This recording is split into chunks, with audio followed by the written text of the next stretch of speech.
Lightning like Steve McQueen. I'm in the fast lane when the light turns green. And I built tough, I ain't nothing but grit. Cause I made rugged blood, sweat, and spit.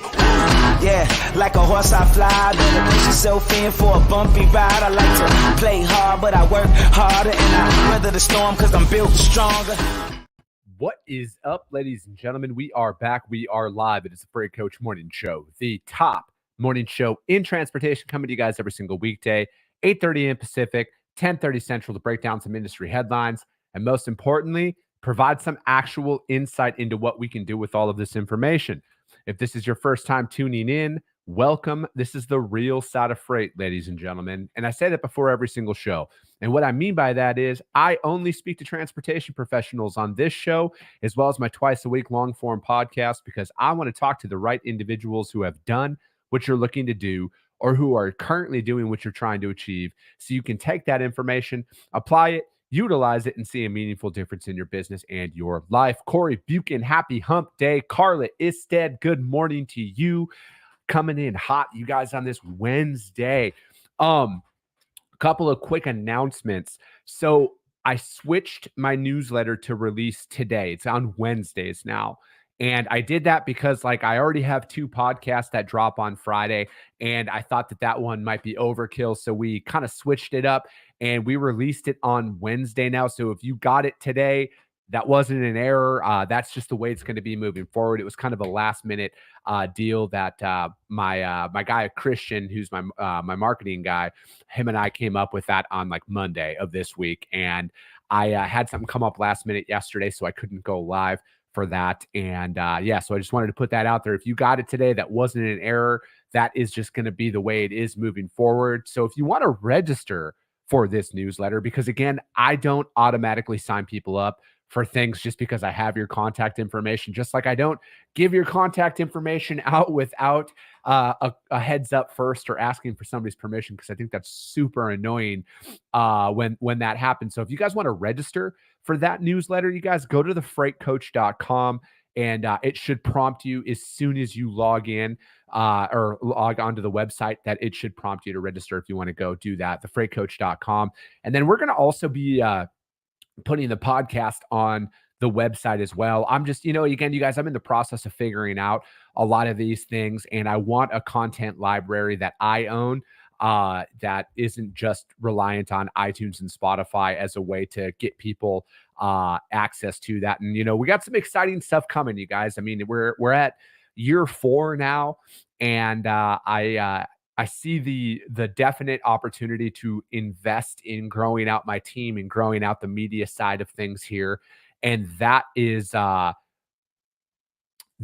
what we are going to do, because, I don't have it all figured out, you guys. I show up every day.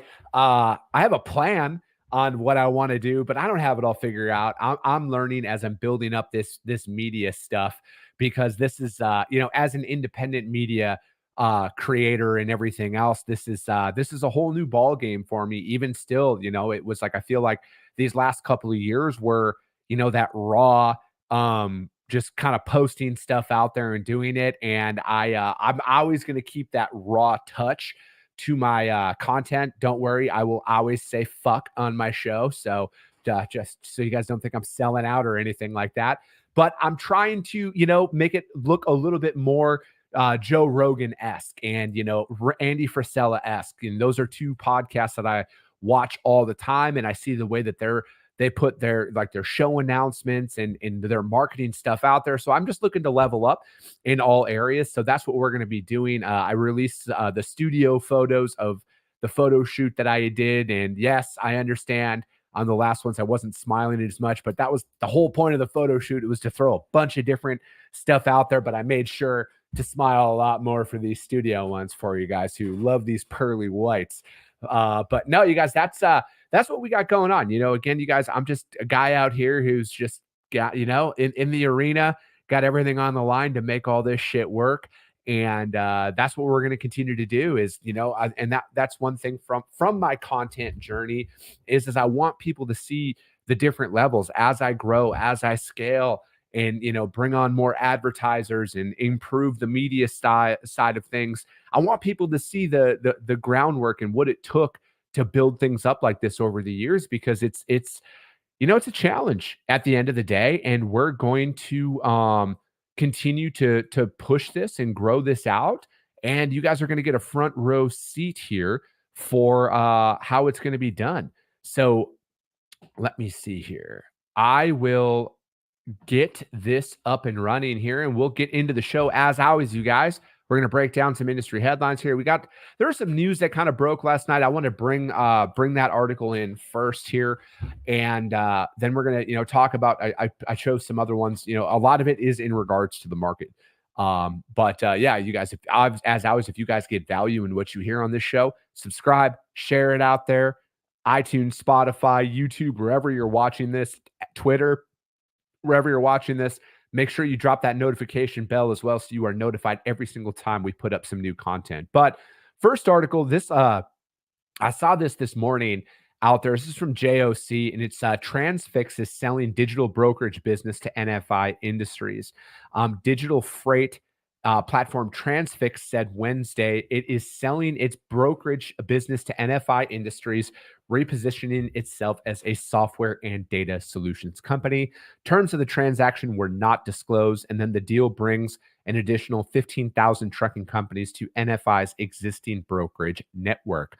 There comes a time in every company's journey when it's at an inflection point, said CEO Jonathan Salama, who's the CEO of Transfix. Finding a home for our brokerage gave us an incredible opportunity to open up all the innovation we've created and offer it in a more meaningful way to our freight brokerage peers. And then they said NFI will be Transfix's first software as a service customer. Transfix's core truckload market is waiting for an inflection point too, as a U.S. freight recession enters its second year and spot load truck rates remain slightly lower than a year ago. The prolonged downturn is putting increasing financial pressure on a class of technology-based brokers founded in the last decade. Transfix, which was founded in 2013, is one of the first companies collectively dubbed digital freight brokers. The company raised $169 million in funding over 9 rounds since 2013, according to Crunchbase, and its last one was for $40 million in 2023. And then it also talks about some of the other ones. This isn't the first one to pivot.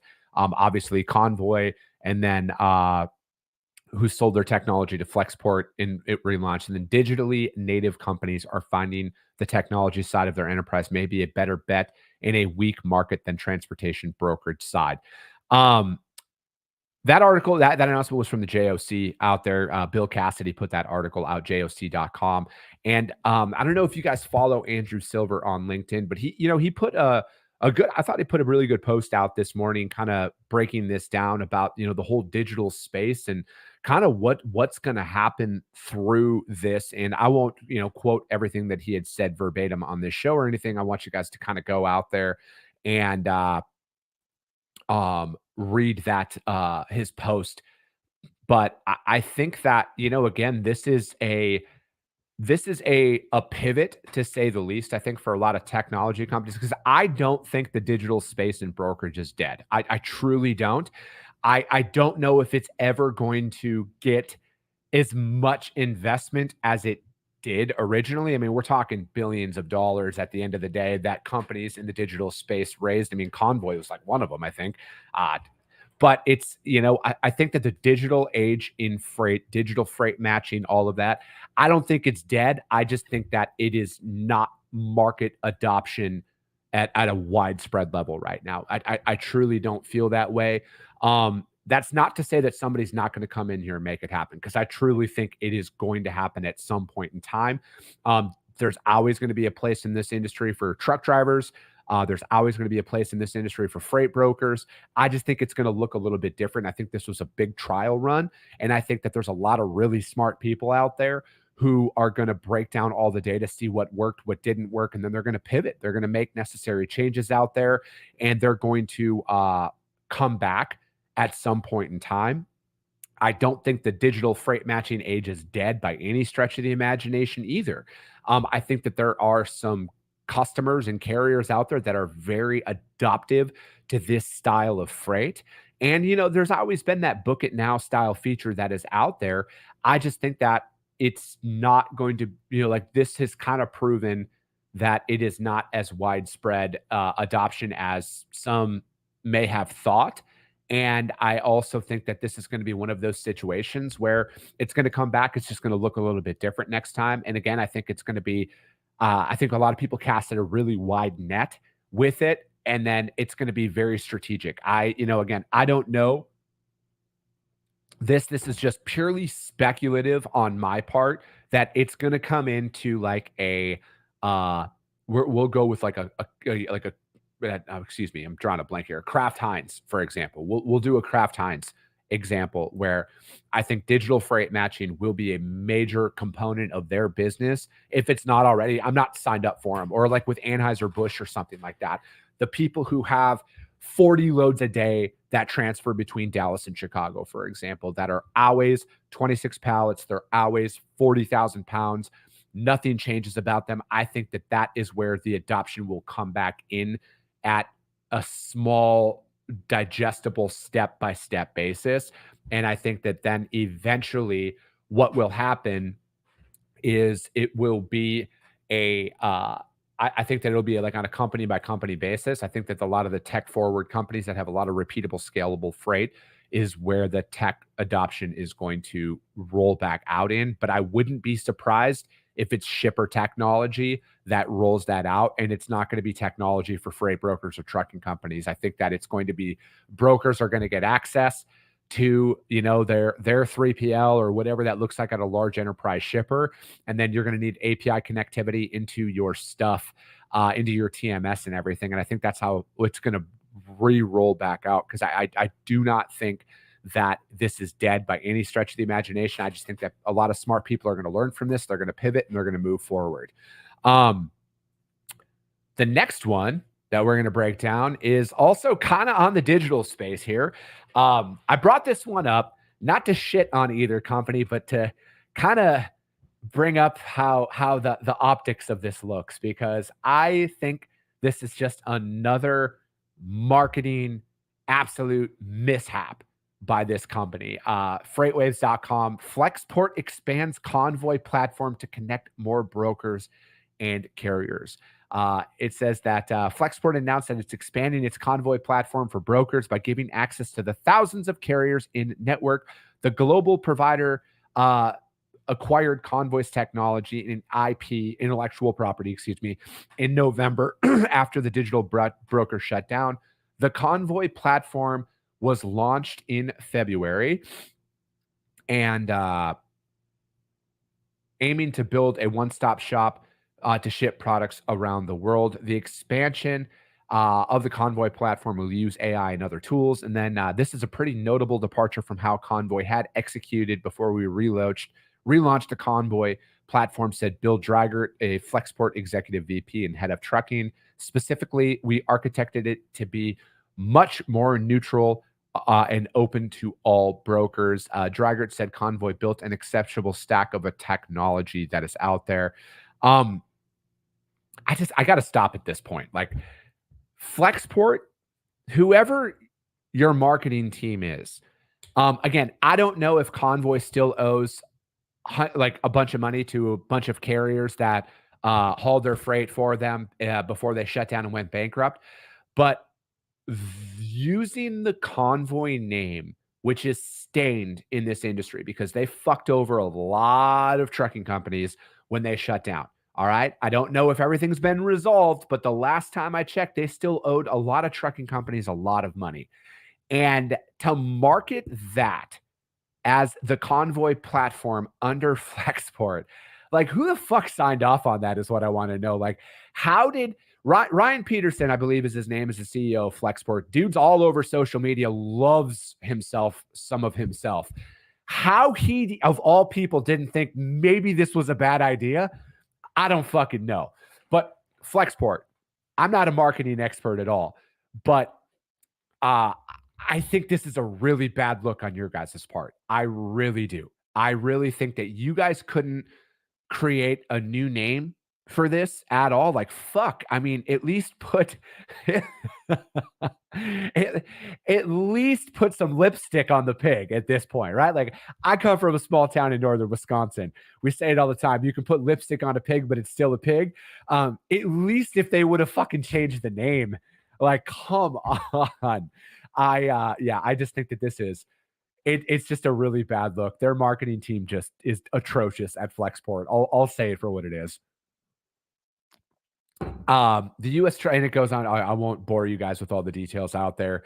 And then it says that it would dramatically reduce the operating expenses of labors and cut loads internally by 90, yada, yada, yada. I'm just not going to, I just do not, I just think that this is such a bad move by Flexport. There's no reason to even continue to read the article. I've said this before when they bought the Convoy technology and they just didn't do anything about it. I just think like there's just so marketing is, I'll call it an art, and you can have some bad marketing for a little bit, but like this is just like they're banging the drum. They really are, and I know that Dan Lewis, the Convoy guy, is on at Flexport at some capacity. I believe I saw. I just think that this is just such a bad look. I truly do. It's like at least fucking rebrand it. Call it, Flexport Freight Matching Platform. Boom. There's a free fucking lesson for you. Flexport, use that. Flexport Freight Matching Platform. There you go. Rebrand the motherfucker right now. I won't even ask for royalties on that. But Jesus, you guys, come on. If you guys want to read more about that, you guys can go to FreightWaves to check out that article. Tracy St. Clair, good morning. No, it's all good, Tracy. Your company was bought out, so my schedule is a bit different. Tracy, I just appreciate you tuning in all the time. Sean McLeod, what is up, my guy? He says, not sure I trust the internal data to try and take the broker out of covering loads. I hope they vet the care carrier partners well, which I doubt you have control over once you partner with them. Yeah, man, if I was a broker, which I am, I'm not signing up for anything like that at all. Not at all. I am not touching that with a 1,000-foot pole because I just, I will keep all of my personal biases outside of this. I just don't trust that data, that information, all your customers' data, that is not all going to be used. So, yeah. Now, next article we are going to break down here is from Supply Chain Management Review. This one was actually written by Jason Miller, and he was on the show a couple weeks back. Supply Chain Management Review, dry van truckload pricing shows no sign of significant improvement. And then he says, almost 6 months ago, I wrote about various indicators suggested the dry van truckload market was poised for a weak market at the start of 2024. Unfortunately, for dry van carriers, that prediction has come to pass as evidenced by weak earnings out there by Q1 in 2024. I want to provide an update on the second half. With a substantial economic uncertainty based on the presidential election, I will not make predictions for 2025. Unfortunately, for dry van truckload carriers, various data does not point to a demonstrable improvement in market conditions over the coming months, especially as it pertains to the pricing environment. This forecast is based on 4 reasons. Reason number 1, dry van truckload market conditions to continue to remain weak. Let me see here. I'm just trying to, let me see. Focusing on data from DAT, updated as of the last week of May, dry van truckload spot rates, including fuel, were $2.02 a mile, which is down 4 cents per mile year over year. And then dry van spot rates by themselves are meaningful, but stronger insight can be derived by comparing these data to broker buy contracted rates that are out there. Reason number 2, demand for higher truck transportation remains muted. My preferred approach for measuring this for higher trucking, this index captures, is produced, the TTMI, the for higher trucking ton mile index, produced by Yem Bolamol, University of Tennessee at Knoxville. This index captures implied ton miles of trucking demand based on the output from 41 freight generating industries. The seasonally adjusted version of that index, which peaked in March of 2022, has fallen 5% through and in the current trough in January of 2024. The most recent reading from March continues to show muted freight demand on a seasonally adjusted basis. And then reason number 3, few demand catalysts are likely to materialize in the second half. In some key sectors of the economy that generate demand for freight, single family selling both domestic and imported goods are existing single family home sales, invested in residential structures, and drilling of oil and gas. Regarding the former two, the hesitancy of the Federal Open Market Committee to lower interest rates is likely to serve as a headwind of activity. I don't think interest rates are going anywhere this year at all. I think that they're going to remain elevated. And then let me see here. Oil, I'm just kind of skipping ahead, you guys. There's a lot of data in here. And then excess capacity remains and isn't exiting rapidly. And I wanted to skip to this one because I think this is the one that is the most applicable to the overwhelming majority of people in this industry. The best measure for up-to-date trucking capacity across the entire industry is payroll data from the Bureau and Labor Statistics. On a seasonally adjusted basis, payrolls have declined just 2%. This contrasts with a 15% decline observed between January 2007 peak and March of 2010. Moreover, since the failure of Yellow, seasonally adjusted payrolls have increased. I believe 2 key factors are at work explaining this. First, the data from the service annual survey indicate that the incredibly strong freight environment in 2021 and the first half of 2022 allowed truck firms to accrue excess profits for those 2 years as large and all profits in 2018. These excess profits allowed many carriers to pay down debts and accumulate savings that have allowed them to remain viable. Second, the increased secular penetration of freight brokerages has allowed small, young trucking firms, which are very vulnerable, to find enough freight to stay in business. Previously, the fact small carriers were so reliant on a small number of core anchor shippers made them more vulnerable out there. And then what to expect in the second half. The primary service producers index, it has been flat out there. Given the dynamics described earlier, unless there is a surge in diesel prices, I expect them to remain relatively flat with a standard seasonal increase in the fourth quarter. Consequently, while I expect that drive-in rates have found the bottom, I am not encouraged about their prospects for the rest of the year. This article was from scmr.com, and it was written by Jason Miller. Jason was on the show a while back, and him and I were talking about this. I think with this being an election year, I think that there's a lot of emphasis on this. So I don't think diesel prices are going to go up because, let's be honest, this is how people buy votes. All right. And they're going to do everything in their power to keep themselves in office, right? So I don't see diesel prices going up at all. If anything, they're going to drop. I personally feel that way. Again, this is all speculative, you guys, okay? Like, I don't have a hidden data source or anything like that. This is just coming from a dude who's been in the industry for a long time. And I've seen shit like this happen in the past. And I truly feel like rates are one natural disaster away from improving. I truly feel like that. But I don't think that there's going to be any meaningful change out there. And I said this the other day.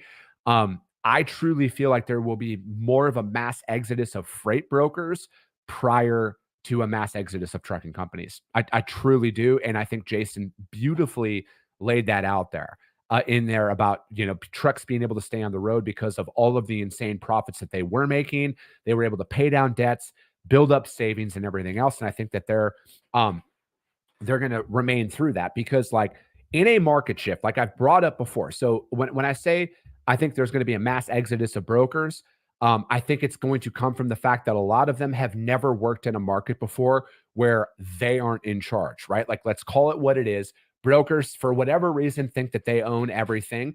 And these last 4 years have kind of proven that. So I think why I think that there's going to be an exodus of brokers is when the market flips, when rates start to increase, like the seasonality of things. Like, I saw an increase of opportunities come through with a lot of my customers around the holiday weekend and inspection week. Why is that? Because people are refusing to lose money on freight as a broker. Okay. And I think that that's going to be the trend that we're going to see. I had Paul Estrada on my show last Friday. He is an enterprise shipper. And he nodded his head in agreement when I said that what's going to happen is customers are not going to raise their prices this year. Hell, and all things are indicating that they're probably not going to raise their rates next year either, or at least not substantially. So what happens though is if you're going to be a broker and you're going to make it, carriers will raise their rates and customers will not raise their rates. So carriers or brokers, excuse me, it's going to eat into their profits. Okay. And if you've only worked in an environment where you've had the upper hand and you're the one who's dictating how carriers take freight and everything else, which let's call it what it is. You guys, brokers have a fucking reputation for a reason. Stereotypes exist because there's truth behind them. Brokers are going to see a massive increase in service failures due to their own doing. All right. They will not want to sacrifice their own profits to keep their customers' freight. They'll pull the same bullshit that brokers are notorious for. And that is where I feel like the mass exodus is going to happen first. I think trucking companies might follow second to that, depending, because again, there's a lot of small providers that I do not know their finances. All right. But everything is just based, my opinion here is based on all the articles that I break down. All right. Even though I went to public school, I like to think I can retain information here. And then when I apply my actual experience in the industry, everything that I just laid out there, I think is a clear indicator about who will leave the market first. And I truly feel like it will be brokers at scale. No, I do not count the fraudsters and the bad actors in that because they've been here forever. They're gonna fucking be here for a very long time because those guys adapt. All right. And like I say all the time, the best way to fight fraud, you guys, reuse the exact same trucking companies time and time again that you know are actually doing the freight. But that's going to be it for today, you guys. I will have a guest on tomorrow. We're going to be talking about cybersecurity. My friends over at the NMFTA are going to jump back on tomorrow. We're going to do this. And then Friday is Q&A day. So if you have any sales or operations related questions for the transportation industry, you guys drop them in the chat on the show on Friday or DM them over to me. I will answer them live on the show. If you guys want to register for the newsletter, go to thefreightcoach.com. Drops every Wednesday. And then as always, you guys, if you guys got value in what you heard, subscribe to the show, you guys. Share it out there to your network because if you see value, your network's going to see value as well. I appreciate you guys. I love you guys. And we'll be talking to you soon.